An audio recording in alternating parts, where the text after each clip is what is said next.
കുന്നംകുളം കൃഷിഭവന്റെ നേതൃത്വത്തിൽ അടുക്കളത്തോട്ടം പച്ചക്കറിക്കും market garden പച്ചക്കറി നടത്തുന്നതിനും ആവശ്യമായ പച്ചക്കറി തൈകൾ സൗജന്യമായി വിതരണം ആരംഭിച്ചു.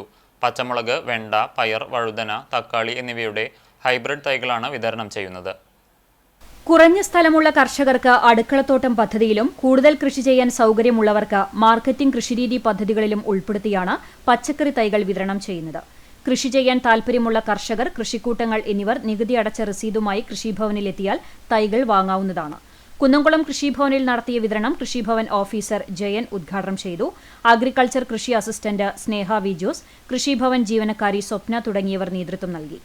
കഴിഞ്ഞ വർഷങ്ങളിൽ ജനകീയാസൂത്രണ പദ്ധതികളിലൂടെയും ഡിപ്പാർട്ട്മെന്റ് പദ്ധതികളിലൂടെയും കൂടുതൽ പച്ചക്കറി തൈകൾ കൃഷിഭവന്റെ നേതൃത്വത്തിൽ വിതരണം ചെയ്യാൻ സാധിച്ചിട്ടുണ്ട്. ഇതിന്റെ ഫലമായി എല്ലാ ആഴ്ചയിലും നടക്കുന്ന ബുധനാഴ്ച ചന്തകളിലേക്ക് ആവശ്യമായ പച്ചക്കറികൾ പ്രദേശത്തു നിന്ന് തന്നെയാണ് ശേഖരിക്കുന്നത്. ഇത്തരത്തിലുള്ള കർഷകരെ കൂടുതൽ പ്രയോജനപ്പെടുത്തുന്നതിനും അവർക്ക് വിപണിയെ ലക്ഷ്യമാക്കി കൃഷി ചെയ്യുവാൻ പാകപ്പെടുത്തുക എന്നതാണ് ഇതുകൊണ്ട് ലക്ഷ്യം വെക്കുന്നതെന്ന് കൃഷിഭവൻ ഓഫീസർ എസ് ജയൻ പറഞ്ഞു. ഇപ്പോൾ നമുക്കിവിടെ എല്ലാ ആഴ്ചയിലും ബുധനാഴ്ച ചന്ത പ്രവർത്തിക്കുന്നുണ്ട്.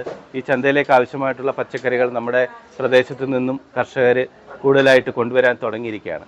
അപ്പോൾ ഇങ്ങനെ വിപണിയിലേക്ക് വേണ്ടി എന്നുള്ള ഒരു ആശയത്തിൻ്റെ മുന്നോടിയായിട്ട് ഇതേപോലെയുള്ള കൃഷിരീതി അവലംബിക്കുമ്പോൾ കൂടുതൽ നമുക്ക് നമ്മുടെ പ്രദേശത്ത് തന്നെ പച്ചക്കറികൾ ഉൽപ്പാദിപ്പിച്ചിട്ട് നമുക്ക് വിപണിയിലേക്ക് എത്തിക്കാൻ പറ്റും എന്നുള്ളതാണ് ഇതുകൊണ്ട് ഉദ്ദേശിക്കുന്നത്.